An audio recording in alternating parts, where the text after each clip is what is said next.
तो पिछले दिन हम लोग देखे थे कि चार्ज हमारा कैसे फ्लो करता है। उसमें हम लोग पढ़े थे कि इलेक्ट्रॉन जो है negative charge low potential to high potential flow करता है और करंट जो है वो हाई पोटेंशियल से लो पोटेंशियल फ्लो करता है। अब फ्लो ऑफ करंट हो जाए तब उसको क्या बोलेंगे हम लोग। तो यहाँ से हमारा टॉपिक शुरू होता है। इसको हम लोग बोलते हैं electric current.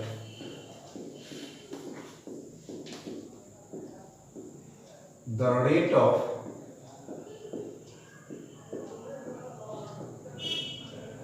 Flow of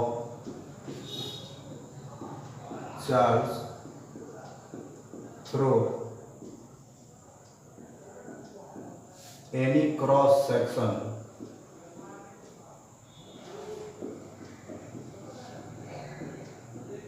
is called electric current।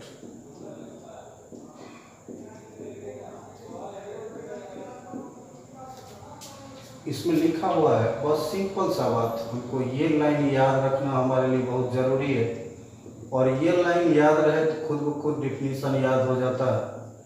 Electric current इसको हम आई से रिप्रेजेंट करते हैं और रेट का मतलब हम लोग फिजिक्स में जानते हैं कि टाइम से किसी चीज़ को अगर डिवाइड करें तो रेट निकलता है। इसमें कहता है rate of flow of charge. तो ये चार्ज फ्लो ऑफ चार्ज और रेट का मतलब इसको हम टाइम से डिवाइड करेंगे, यानी कि फाइनली I बराबर हमारा है Q/T। ये Q हमारा चार्ज और टाइम से डिवाइड किए तो rate of flow of charge, और वो फ्लो ऑफ चार्ज हमारा किसी कंडक्टर से करेगा, इसीलिए वर्ड इसमें हम यूज किए थ्रू एनी क्रॉस सेक्शन। तो the rate of flow of charge through any cross section is called electric current. और उसके लिए ये हमारा फॉर्मूला हो, पीछे हम लोग पढ़े हैं बाय द प्रिंसिपल ऑफ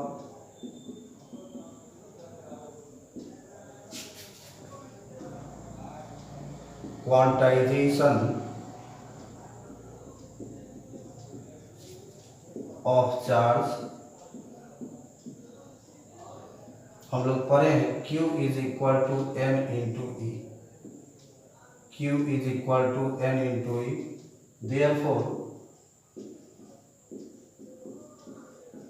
यहाँ से अगर हम देखें तो I बराबर Q/T और Q की जगह अगर हम Ne लिख दें तो Ne/T, where N is number of charge and E is charge on an electron और T is time। तो ये हमारा था इलेक्ट्रिक करंट। अब हम देखते हैं इसके बारे में। इट इज ए स्केलर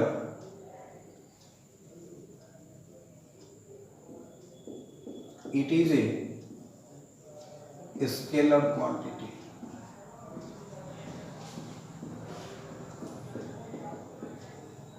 अब यहाँ पर एक इंपॉर्टेंट क्वेश्चन होता, अगर आप लोग हमारे सामने होते तो हमसे क्वेश्चन करते कि सर आपने बताया कि इलेक्ट्रिक करंट जो है वो पॉजिटिव टू नेगेटिव फ्लो करता है, ये करंट फ्लो करता है। तो करंट का डायरेक्शन तो फिक्स हमने बताया आपको कि वो पॉजिटिव टर्मिनल से नेगेटिव टर्मिनल की ओर करता है, हाई पोटेंशियल से लो पोटेंशियल करता है।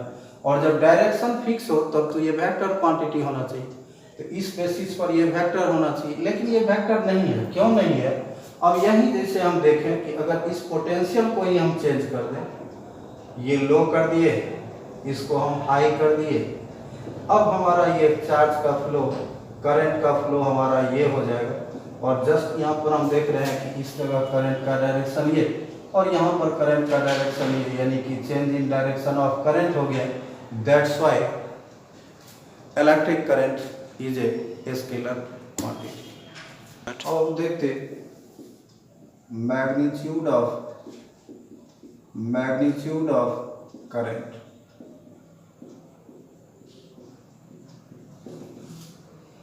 मैग्नीट्यूड ऑफ करंट, इसको हम डिफाइन करते तो कहते कि जैसे हमारा कोई कंडक्टर, कोई वायर है, इससे हमारा कोई चार्ज फ्लो कर रहा है, तो इसके किसी एक पॉइंट पर 1 सेकेंड में कितना चार्ज फ्लो करेगा, यही हमारा कहलाता है कौन सी, मैग्नीट्यूड ऑफ करंट। बड़ा सिंपल सा डेफिनेशन हमने बताया कि it is the amount of charge flow at a point through a conductor in 1 second is called the magnitude of current. इसको हम डिफाइन करते तो बोलते it is the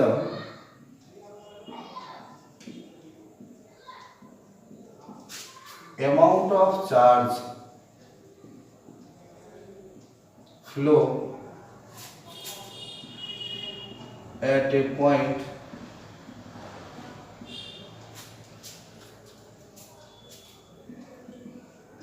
in a conductor in 1 second। हमने बताया कि कोई कंडक्टर है, इससे चार्ज फ्लो कर रहा है और किसी एक पॉइंट पर 1 सेकेंड में जितना चार्ज हमारा फ्लो करेगा, 1 सेकेंड में जितना चार्ज हमारा फ्लो करेगा, इस amount of flow of charge को हम मैग्नीट्यूड ऑफ करंट बोलते हैं। It's SI unit is ampere. It is simply represented as capital A। अब हम इस एम्पियर को डिफाइन करते हैं। डेफिनेशन ऑफ 1 एम्पियर, सिंपल सा, अभी हम पढ़े I बराबर Q/T। सपोज किसी कंडक्टर से 1 कूलम्ब चार्ज 1 सेकेंड तक फ्लो किया, तो इसमें हमारा करंट फ्लो करेगा 1 एम्पियर, यानी कि 1 एम्पियर बराबर 1 कूलम्ब बाय 1 सेकेंड, यानी कि 1 ampere is equal to 1 coulomb per second. और डिफाइन करते हैं तो बोलते हैं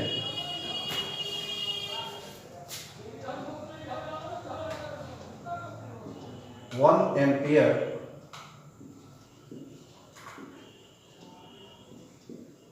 of current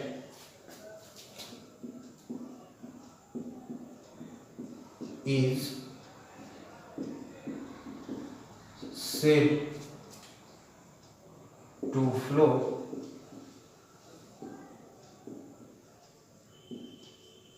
through a wire if 1 coulomb of charge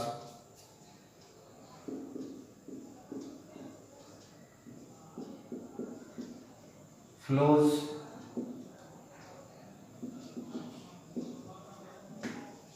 through it in 1 second.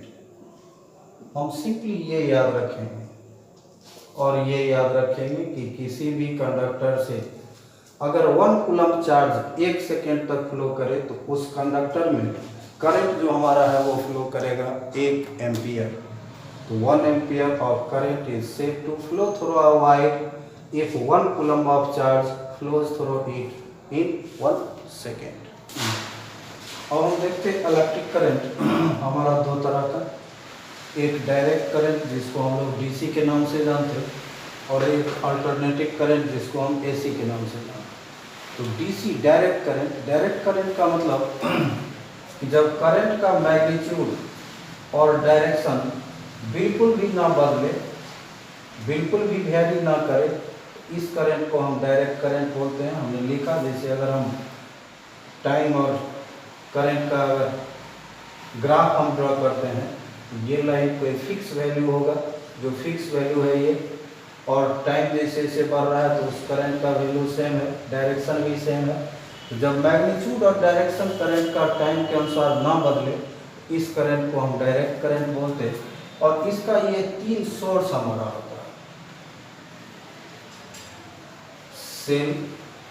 Cell आप जानते हैं, बैटरी और डीसी डायनेमो। और दूसरा है अल्टरनेटिंग करंट। तो जब करंट का डायरेक्शन हाफ साइकिल पर ये चेंज करता चले, माने पीरियोडिक हो, हाफ पॉजिटिव और half negative, half positive half negative, तो करंट का मैग्नीट्यूड और डायरेक्शन दोनों बदले, तो इस स्थिति को, इस करंट को हम लोग अल्टरनेटिंग करंट बोलते। और इसका एग्जाम्पल, इसका सोर्स हमारा नॉट एग्जाम्पल, ये ऑब्टेनिंग सोर्स इसका डायनेमो। तो हमने लिखा कि if the magnitude and direction of current changes with time, जैसे जैसे हमारा टाइम बढ़ेगा, ये हम ग्राफ देखें, ये डायरेक्ट करंट का ग्राफ, ये अल्टरनेटिंग करंट का ग्राफ, ये हमारा शो कर रहा है। इसका डायरेक्शन जो है वो चेंज करता है, एक बार पॉजिटिव एक बार निगेटिव, ये पॉजिटिव और ये निगेटिव। तो जब हाफ रोटेशन के बाद पीरियोडिक हो जाए तो मतलब पॉजिटिव और निगेटिव जो अलग अलग पार्ट में डिवाइड हो जाए, तो इसको हम लोग, इस करंट को हम लोग अल्टरनेटिंग करंट बोलते। और इसका सोर्स हमारा होता एसी डायनेमो या एसी जनरेटर, जो हम लोग आगे के चैप्टर्स में पढ़ेंगे कि डीसी जनरेटर क्या होता और एसी जनरेटर या डायनेमो क्या होता। तो आज के लिए हम इतना ही रखेंगे। हमारा इम्पोर्टेंट बात यहाँ से शुरू हुआ आज से, और कल हम लोग देखेंगे किरचॉफ्स लॉ के बारे में, और बहुत सारी बातें हम लोग धीरे धीरे देखेंगे।